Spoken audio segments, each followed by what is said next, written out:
हम लोग बात करेंगे Delhi Capitals versus Lucknow super giants के बीच आईपीएल का जो अगला मुकाबला खेला जाएगा इसके बारे में। और दोस्तों दोनों टीम्स के स्टैट्स के ऊपर पूरी डिटेल एनालिसिस करेंगे और हेड टू हेड कंपैरिजन करके जानेंगे कि जब दोनों टीम्स पिछली बार खेली थी आमने सामने तो कौन से प्लेयर अच्छा परफॉर्मेंस किए थे जिसके आधार पर आप सभी लोग स्मॉल लीग और ग्रैंड लीग की टीम बनाने पाएँ। और इस वीडियो में जानेंगे दोस्तों क्या ऋषभ पंत इस मुकाबले में खेलेंगे या नहीं, और क्या क्या बड़े बदलाव आपको लखनऊ की तरफ से देखने को मिलेंगे, क्योंकि पिछला मुकाबला आप सभी को पता ही है कि हैदराबाद के खिलाफ बहुत ही बुरी तरीके से हार कर आ रहे हैं। तो बात कर लेते हैं पहले दोस्तों एनालिसिस के ऊपर, फिर उसके बाद टीम कॉम्बिनेशन भी जानेंगे। गौर कीजिएगा दोस्तों 64वां मुकाबला है जो कि शाम में 7:30 बजे से खेला जाएगा। और ग्राउंड की बात करें तो अरुण जेटली स्टेडियम दिल्ली में यह मुकाबला होगा जो कि दिल्ली कैपिटल्स का होम ग्राउंड है। तो डायरेक्ट बात कर लेते हैं इस ग्राउंड की पिच रिपोर्ट के ऊपर। तो अभी तक इस ग्राउंड पर टी20 के 88 मुकाबले खेले गए हैं, जिसमें से पहले बैटिंग करने वाली टीम 42 मुकाबले जीती है और चेस करने वाली टीम दोस्तों यहाँ पर 46 मुकाबले। और इस सीजन दोस्तों जितना भी मुकाबला यहाँ पर हुआ है सारे दोस्तों मुकाबला पहले बैटिंग करते हुए टीम जीती है। और एवरेज स्कोर इस ग्राउंड पर आपको 170 के ऊपर ही देखने को मिलेगा। हाईएस्ट स्कोर इसी साल 266 रन हैदराबाद ने बनाया है और लोएस्ट स्कोर यहाँ पर दिल्ली का ही है जो कि 66 रन पर ऑल आउट हो गए थे। स्कोरिंग पैटर्न की बात करें तो भले ही यहाँ पर लो स्कोरिंग मैच 22 बार हुए हैं, लेकिन इस साल दोस्तों यहाँ पर जो 4 मुकाबला हुआ है चारों का चारों मुकाबला 190 के ऊपर स्कोर गया और अभी तक टोटल 21 मुकाबला में 190 के ऊपर स्कोर जा चुका है। अब बात कर लेते हैं यहाँ पर जो इस साल के 4 मुकाबले हुए हैं उसमें से पहला मुकाबला तो भले ही हैदराबाद जीती हो, लेकिन पिछला तीनों मुकाबला यहाँ पर दिल्ली जीत कर आ रही है और चारों मुकाबला दोस्तों पहले बैटिंग करते हुए टीम जीती है। तो अब तो आप लोग कन्फर्म हो ही गए होंगे कि जो भी टीम पहले बैटिंग करेगी उनका जीतने का ज़्यादा चांसेस है। और इन सभी मुकाबले में दोस्तों फास्ट बॉलर को मिला है 33 विकेट और स्पिनर्स को 18 विकेट, जिसमें से दोस्तों यहाँ पर फर्स्ट इनिंग में फास्ट बॉलर ने लिया है मात्र 8 विकेट और स्पिनर्स ने 12 विकेट। और सेकेंड इनिंग में फास्ट बॉलर को मिली है 25 विकेट और स्पिनर्स को 6 विकेट।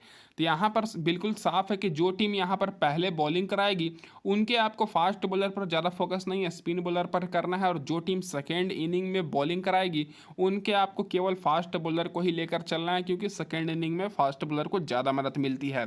अब इसके बाद हेड टू हेड रिकॉर्ड्स की बात करें तो दोनों टीम्स के बीच अभी तक आईपीएल के इतिहास में 4 ही मुकाबले हुए हैं, जिसमें से लखनऊ 3 बार बाजी मारी है और दिल्ली 1 बार। और इंटरेस्टिंग बात यहाँ पर यह है कि दोनों टीम्स के बीच इसी साल एक मुकाबला हो चुका है जो कि 1 महीने पहले हुआ था और उस मुकाबले में दिल्ली 6 विकेट से जीती थी लखनऊ के होम ग्राउंड पर। और रिसेंट परफॉर्मेंस की बात करें तो दिल्ली पिछले 5 में से 3 मुकाबला जीती है और लखनऊ पिछले 5 में से 2 ही मुकाबला मात्र जीते हैं और दोनों टीम्स अपना पिछला मुकाबला हार करा रही है। अब इसके बाद डायरेक्ट बात कर लेते हैं इंटरेस्टिंग अपडेट यहाँ पर एनालिसिस के ऊपर कि जो एक मुकाबला दोनों टीम्स के बीच खेला गया था उस मुकाबले में कौन कौन से प्लेयर अच्छा परफॉर्मेंस किए थे। तो इसे देखकर आपको अंदाजा लग जाएगा कि कौन से प्लेयर को आपको कैप्टन और वाइस कैप्टन बनाना चाहिए। तो आगे बढ़ने से पहले मैं बस यही बोलना चाहूँगा कि वीडियो को लाइक कर दिए दोस्तों, जिससे मुझे मोटिवेशन मिलती रहे। मैं आप लोग से और ज़्यादा कुछ नहीं मांगता। तो सबसे पहले बात कर लेते हैं बैटिंग सेक्शन से। तो दिल्ली की तरफ से टॉप ऑर्डर फ्लॉप हो गई थी। पृथ्वी शॉ मात्र 32 रन बनाने पाए थे, डेविड वार्नर 8 रन। फिर लो ऑर्डर से दोस्तों यहाँ पर ऋषभ पंत ने 41 रन की पारी खेली थी, मैकगुर्ग ने 55 रन की और ट्रिसान स्टॉप्स और सही हो 15 और 11 रन की नॉट आउट पारी खेले थे। तो लगभग डेविड वार्नर को छोड़कर सारे बैट्समैन अच्छा परफॉर्मेंस किए थे, खास करके मैकगुर्ग और ऋषभ पंत ने। और वहीं क्विंटन डिकॉक की तरफ से लखनऊ की तरफ से देखा जाए तो क्विंटन डिकॉक और केएल राहुल ओपनिंग से थोड़ा बहुत अच्छा परफॉर्मेंस किए थे, बाकी लखनऊ की पूरी मिडिल ऑर्डर फ्लॉप हो गई थी और आखिरी में आयुष बदोनी ने आकर 55 रन की पारी खेली थी। बॉलर्स की बात करें तो कुलदीप यादव को 3 विकेट मिली थी, खलील अहमद को 2 विकेट और बाकी सारे बॉलर्स को 1 विकेट। और वहीं लखनऊ की तरफ से रवि बिश्नोई को 1 विकेट और यश ठाकुर और नवीन उलक को 1 विकेट मिली थी। तो इस मुकाबले में आपको बॉलिंग सेक्शन से रवि बिश्नोई, कुलदीप यादव और खलील अहमद पर ज़्यादा फोकस करना है और दोस्तों बैटिंग से केएल राहुल, क्विंटन डिकॉक और मैकगुर्ग और ऋषभ पंत पर। तो ये तो होगी दोस्तों हेड टू हेड रिकॉर्ड। बात कर लेते हैं दिल्ली की क्या रहेगी इस मुकाबले में प्लेइंग 11। तो दिल्ली की तरफ से आपको ओपनिंग करते हुए मैकगुर्ग के साथ यहाँ पर डेविड वार्नर दिखेंगे। फिर तीसरे नंबर पर अभिषेक पोरेल, सही हो पर ऋषभ पंत, ट्रिसान स्टॉप्स, अक्षर पटेल, कुलदीप यादव, यहाँ पर राकेश सलम। उसके बाद दोस्तों मुकेश कुमार, ईशांत शर्मा, खलील अहमद। स्टार्टिंग में ईशांत शर्मा, मुकेश कुमार बॉलिंग कराएंगे और आखिरी ओवर में यहाँ पर आर सलम और मुकेश कुमार। अब इसके बाद बात कर लेते हैं इन सारे प्लेयर्स के रिसेंट परफॉर्मेंस के ऊपर। तो सबसे पहले बैट्समैन पर नज़र डालें तो 4 मुकाबले ना खेलने के बाद दोस्तों डेविड वार्नर को पिछला मुकाबला खेलाया गया था, जो कि मात्र 1 रन ही बनाने पाए। तो अभी तक इनका सीजन उतना कुछ खास नहीं गया है। मैगुर की बात करें तो पिछले मुकाबले में 21 रन की पारी खेले हैं, लेकिन दोस्तों मैं बता दूं कि बहुत ही अच्छे फॉर्म में हैं। भले ही 21 रन की पारी खेले हों, लेकिन ये रन आउट हो गए थे। तो इस मुकाबले में इंपॉर्टेंट तो रहेंगे ही, क्योंकि पिछला बार जब लखनऊ के खिलाफ खेले थे तो 55 रन की पारी खेले थे। रिसेंट में 50 run, 84 run, 65 run, 55 run, 41 run की पारी खेले हैं। तो बहुत ही अच्छे फॉर्म में हैं। अभिषेक पोरल की बात करें तो पिछले मुकाबले में फ्लॉप हो गए थे, लेकिन रिसेंट में 65 रन, 36 रन, 42 रन, 41 रन की पारी खेले हैं। तो टॉप के दोस्तों 3 में से आपको 2 को तो लेकर चलना ही है, मैकगुर्ग और अभिषेक पोरल। डेविड वार्नर को आप लोग चाहें तो ड्रॉप कर सकते हैं, नहीं तो केवल ग्रैंड लीग के लिए इंपॉर्टेंट रहेंगे। मिडिल ऑर्डर से बात करें तो दोस्तों इस मुकाबले में आप सभी को सही होप उतने खास इंपॉर्टेंट नहीं रहेंगे, क्योंकि लगातार फ्लॉप हो रहे हैं। भले ही पिछले मुकाबले में 29 रन की पारी खेले हों। अक्षर पटेल इंपॉर्टेंट रहेंगे। पिछले मुकाबले में 57 रन की पारी खेले थे। बैटिंग करने पर बहुत ही अच्छा बैटिंग भी कर लेते हैं, और बॉलिंग से तो अच्छे फॉर्म में हैं ही, और रिसेंट में 66 रन की भी पारी खेले हैं। वहीं ऋषभ पंत की बात की जाए तो इस मुकाबले में आपको खेलते हुए दिखेंगे, क्योंकि इनके ऊपर मात्र 1 मुकाबले का ही बैन लगा था, सस्पेंड लगा था, जो ओवर रेट हो गया था दोस्तों। फिर यहाँ पर रिसेंट में ऋषभ पंत की बात करें तो 88 रन, 44 रन, फिर 29 रन, 27 रन की भी पारी खेले हैं। तो ऋषभ पंत इस मुकाबले के लिए इंपॉर्टेंट रहेंगे, तो आप लोग इनको स्मॉल लीग में भी लेकर चल सकते हैं, जिनको बहुत ही कम लोग लिए हैं। ट्रिसान स्टब्स की बात करें तो बैटिंग ऑर्डर बहुत ज़्यादा नीचे है, फिर भी इनको बहुत ही ज़्यादा लोगों ने लिया हुआ है। लेकिन गौर से आप लोग देखिएगा तो ट्रिसान स्टब्स केवल 2-3 मुकाबले में ही अच्छा परफॉर्मेंस किए हैं, नहीं तो लगातार फ्लॉप ही चलते आ रहे हैं, और पिछले मुकाबले में भी फ्लॉप हो गए थे। तो दोस्तों ये तो होगी बैटिंग सेक्शन। अब बॉलर्स की बात करें तो पिछले मुकाबले में दिल्ली की तरफ से दोस्तों बॉलिंग लाइनअप बहुत ही अच्छी रही थी, भले ही इनकी टीम हार गई हो। तो खलील अहमद को 2 विकेट मिला था दोस्तों, फिर आर सलम को 2 विकेट, और कुलदीप यादव को 1 विकेट। तो अगर दोस्तों दिल्ली की टीम पहले बॉलिंग कराती है तो आपको फास्ट बॉलर पर नहीं, स्पिन बॉलर पर फोकस करना है, जैसे अक्षर पटेल हो गए और कुलदीप यादव। और अगर दिल्ली की बॉलिंग दोस्तों सेकेंड इनिंग में आती है तो आप लोग फास्ट बॉलर पर फोकस कर सकते हैं, जैसे यहाँ पर खलील अहमद हो गए, आर सलम हो गए, उसके बाद दोस्तों मुकेश कुमार और ईशांत शर्मा। और स्मॉल लीग की टीम अगर आप लोग बना रहे हैं तो उस बेसिस पर आपको ज़्यादा फोकस करना है दोस्तों मुकेश कुमार पर, खलील अहमद पर और कुलदीप यादव पर। और ग्रैंड लीग की टीम बना रहे हैं तो दोस्तों आर सलम पर फोकस करना है, और दोस्तों यहाँ पर ईशांत शर्मा पर। और अक्षर पटेल की बात करें तो इनको तो आप लोग लेकर चलेंगे ही, चाहे स्मॉल लीग की टीम हो चाहे ग्रैंड लीग की, एज अ ऑलराउंडर। अब इसके बाद डायरेक्ट बात कर लेते हैं लखनऊ की क्या रहेगी इस मुकाबले में प्लेइंग 11। तो इधर से दोस्तों आपको ओपनिंग करते हुए क्विंटन डिकॉक के साथ केएल राहुल दिखेंगे। मार्कस स्टोनिस, निकलस पूरन, दीपक हुडा, आयुष बदौनी, कुणाल पांड्या, कृष्णप्पा गौतम, रवि बिश्नोई, नवीन उल्लाह, यश ठाकुर। और दोस्तों इंपैक्ट प्लेयर के तौर पर पिछले कुछ मुकाबले से लखनऊ जो प्लेइंग 11 है वह उसी के साथ खेल रही है। स्टार्टिंग में पिछले मुकाबले में कृष्णप्पा गौतम और यश ठाकुर ने बॉलिंग कराई थी, नवीन उल्लाह और यश ठाकुर ने आखिरी ओवर में, और 10 ओवर में ही दोस्तों मुकाबला खत्म हो गया था, तो कुछ बॉलर्स को बॉलिंग करने का मौका ही नहीं मिला था। अब इनके बैटिंग लाइनअप की बात करें तो पिछले मुकाबले में केएल राहुल बहुत ही धीमी पारी खेले थे 29 रन की, लेकिन अच्छे फॉर्म में है अभी तक दोस्तों, बहुत ही अच्छा खासा पॉइंट्स दे चुके हैं। तो इनको तो आप लोग को लेकर चलना ही चलना है, और आप लोग इनको कैप्टन वाइस कैप्टन ही बना सकते हैं। जैसे दोस्तों दिल्ली की तरफ से दिल्ली की तरफ से डेविड वार्नर खेल रहे हैं, उसी तरह दोस्तों क्विंटन डिकॉक को भी वापसी किया गया है, जो कि पिछले मुकाबले में फ्लॉप हो गए हैं।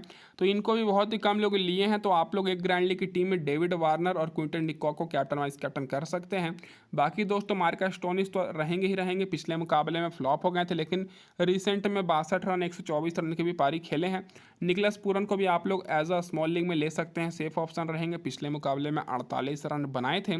और अगर दोस्तों आपको आयुष बधोनी को लेना है तो आपको टॉप में से 1-2 प्लेयर को ड्रॉप करना है, क्योंकि दोस्तों अगर टॉप ऑर्डर के प्लेयर्स अच्छा परफॉर्मेंस करते हैं तो फिर आयुष बधोनी को मौका नहीं मिलेगा। पिछले मुकाबले में तो 55 रन नॉट आउट की पारी खेले थे। कुणाल पांड्या की बात करें तो ये केवल ग्रैंड लीग के लिए इंपॉर्टेंट रहेंगे, क्योंकि बॉलिंग से उतने अच्छे फॉर्म में नहीं है, और बैटिंग से भी इनको ज़्यादा मौका नहीं मिला था, भले ही पिछले मुकाबले में 24 रन बनाए हों।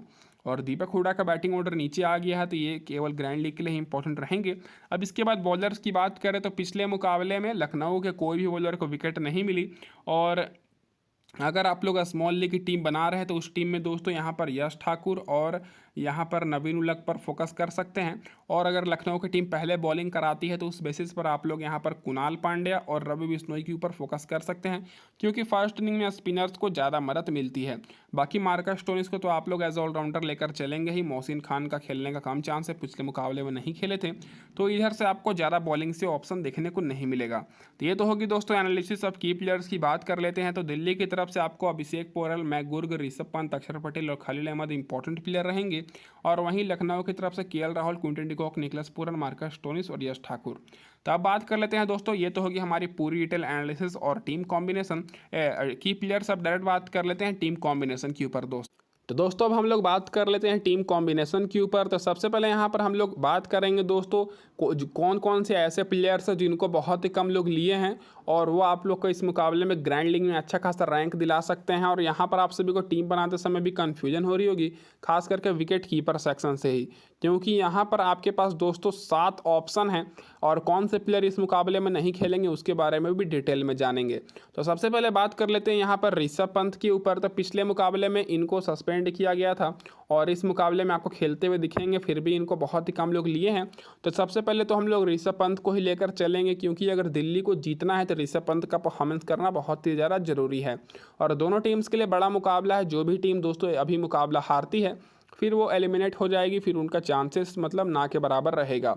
उसके बाद बात कर लेते हैं ऊपर के ऑर्डर से। तो केएल राहुल को लेंगे जो कि लखनऊ के कप्तान है, फिर निकलस पूरन को जो कि दोस्तों बहुत ही अच्छे फॉर्म में है। अब बात आ जाती है दोस्तों यहाँ पर नीचे से कुमार कुसागर की। तो ये दोस्तों इस मुकाबले में नहीं खेलते हुए दिखेंगे, क्योंकि इनके जगह पर ऋषभ पंत वापसी करेंगे। सही होप की बात करें तो दोस्तों अच्छे फॉर्म में तो हैं, लेकिन बहुत ही ज़्यादा फ्लॉप हो रहे हैं, तो इनके ऊपर भी हम लोग ज़्यादा फोकस नहीं करेंगे। तो यहाँ पर हम लोग मात्र दोस्तों टॉप ऑर्डर के ही प्लेयर्स को लेंगे। अब क्विंटन डिकॉक की बात आ जाती है तो दोस्तों इस मुकाबले में अगर लखनऊ को परफॉर्मेंस मतलब लखनऊ को जीतना है तो क्विंटन डिकॉक का चलना बहुत ही ज़्यादा जरूरी है, जो कि अभी तक पूरे सीजन दोस्तों केवल 1-2 मुकाबले में ही अच्छा परफॉर्मेंस किए हैं। तो यहाँ पर दोस्तों जो हमारी स्मॉल लीग की टीम रहेगी उसमें मैं एज अ ट्रम्प प्लेयर के रूप में क्विंटन डिकॉक को लेकर चलूँगा, जिनको मात्र 38% लोग लिए हैं। और अभिषेक पोरल को मैं यहाँ पर नहीं लूँगा, क्योंकि दिल्ली की तरफ से यहाँ पर मैं डेविड वार्नर को लेकर चलूँगा, जिनको मात्र 16% लोग लिए हैं। लेकिन मैं आपको बता दूं कि इस मुकाबले में डेविड वार्नर का भी परफॉर्मेंस करने का हाई चांसेस है, क्योंकि ये ग्राउंड छोटा है और यहाँ पर जो बाउंड्रीज है दोस्तों बहुत ही ज़्यादा लंबी नहीं है, छोटी है। तो दोस्तों टॉप ऑर्डर के प्लेयर्स ज़्यादातर यहाँ पर अच्छा परफॉर्मेंस करते ही हैं, तभी दोस्तों इस ग्राउंड पर जो एवरेज स्कोर है 170-80 का है। तो दोस्तों यहाँ पर दोनों टीम्स की तरफ से टॉप ऑर्डर को तो मैंने ले ही लिया है, साथ में दोस्तों यहाँ पर मैकगुर्ग को भी लेकर चलूँगा, जो कि बहुत ही अच्छे फॉर्म में है। और जब पिछली बार खेले थे लखनऊ के खिलाफ तो 55 रन नॉट आउट बनाए थे। तो यहाँ पर दोस्तों ये रहेगी मेरी टीम की मतलब कॉम्बिनेशन, जो कि दोस्तों मैंने यहाँ पर 2 बैट्समैन को मात्र लिया है और 4 बॉलर को। और अगर आप 4 दोस्तों विकेट कीपर को अगर आप लोग अभिषेक पोरल को लेना चाहते हैं तो यहाँ पर डेविड वार्नर की जगह पर ले सकते हैं। आपको मैं ये नहीं बोल रहा हूँ कि डेविड वार्नर को ही लेकर चलना है, लेकिन रिसेंट में जिस हिसाब से मैंने टीम कॉम्बिनेशन दी है स्मॉल लीग की, वो दोस्तों 1 साइडेड विनिंग हुई है। और बात कर लेते हैं अब इसके बाद ट्रिशान स्टोक्स की। तो बैटिंग ऑर्डर बहुत ज़्यादा नीचे है, तो इन पे ऊपर हम लोग ज़्यादा फोकस नहीं करेंगे। अगर दिल्ली की टीम टॉस हारती है और अगर फर्स्ट इनिंग में दोस्तों दिल्ली की टीम बैटिंग करती है तो दोस्तों ये उतने इंपॉर्टेंट हो सकते हैं। नीचे से दोस्तों आयुष बधोनी की बात करें और दीपक हुड्डा की, तो पिछले मुकाबले में दीपक हुड्डा को बैटिंग करने का मौका भी नहीं मिला था और आयुष बधोनी पिछले मुकाबले में शानदार फॉर्म में दिखे थे। लेकिन फिर भी मैं आपको बता दूं कि ये केवल ग्रैंड लीग के लिए इंपॉर्टेंट रहेंगे, क्योंकि ज़्यादातर इनको मौका नहीं मिलता है। अब ऑलराउंडर सेक्शन से दोस्तों सबसे पहले मार्कस स्टोनिस और अक्षर पटेल को लेंगे, जो कि बहुत ही अच्छे फॉर्म में हैं। और अगर दोस्तों दिल्ली की टीम सेकेंड इनिंग में बॉलिंग कराती है तो दोस्तों मैं यहाँ पर अक्षर पटेल की जगह पर एक फास्ट बॉलर को ले लूँगा। और जो भी टीम सेकेंड इनिंग में बॉलिंग कराएगी उनके मैं स्पिन बॉलर को सीधा साधा इग्नोर कर दूंगा, क्योंकि सेकेंड इनिंग में यहाँ पर स्पिनर्स को बिल्कुल भी मदद नहीं मिलती है। अब इसके बाद कुणाल पांड्या और कृष्णप्पा गौतम की बात करें तो कृष्णप्पा गौतम को खेलने का कम चांस है, कुणाल पांड्या केवल ग्रैंड लीग के लिए इंपॉर्टेंट रहेंगे। अब बॉलर्स की बात करें तो यहाँ पर सबसे पहले मैंने लिया है कुलदीप यादव को, फिर खलील अहमद को और नीचे से नवीन उलग को। तो ये रहेगी दोस्तों मेरी टीम कॉम्बिनेशन। मुकेश कुमार को भी मैं ले सकता हूँ यहाँ पर अक्षर पटेल की जगह पर, अगर दिल्ली कैपिटल्स की टीम सेकेंड इनिंग में बॉलिंग कराती है तो ये रहेगी दोस्तों मेरी टीम कॉम्बिनेशन। और कुछ बदलाव होंगे जो मैं आपको टेलीग्राम पर अपडेट करूँगा, तो लिंक मैंने डिस्क्रिप्शन में दिया है, टेलीग्राम चैनल आप लोग ज्वाइन कर लीजिए। अब बात कर लेते हैं कैप्टन वाइस कैप्टन के ऊपर। तो जो हमारे कप्तान रहेंगे मैकगुर्ग रहेंगे और वाइस कप्तान केएल राहुल। टॉस के हिसाब से मैं यहाँ पर कैप्टन और वाइस कैप्टन रोटेट भी कर सकता हूं दोस्तों, तो इसीलिए आप सभी लोग टेलीग्राम पर ज्वाइन कर सकते हैं। आप बात कर लेते हैं दोस्तों इस टीम की प्रीव्यू के ऊपर।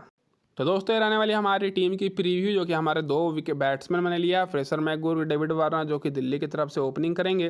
फिर केएल राहुल और क्विंटन डिकॉक को मैंने लिया, जो कि दोस्तों मतलब लखनऊ की तरफ से ओपनिंग करेंगे। मिडिल ऑर्डर से निखिलस पूरन और ऋषभ पंत को मैंने लिया है। 2 ऑलराउंडर और 3 मैंने बॉलर को ले रहा हूँ, और कुछ बदलाव हो सकते हैं जो कि मैं आपको टेलीग्राम पर अपडेट करूँगा। तो इस वीडियो में दोस्तों बस इतना ही। वीडियो देखने के लिए आप सभी का बहुत बहुत धन्यवाद।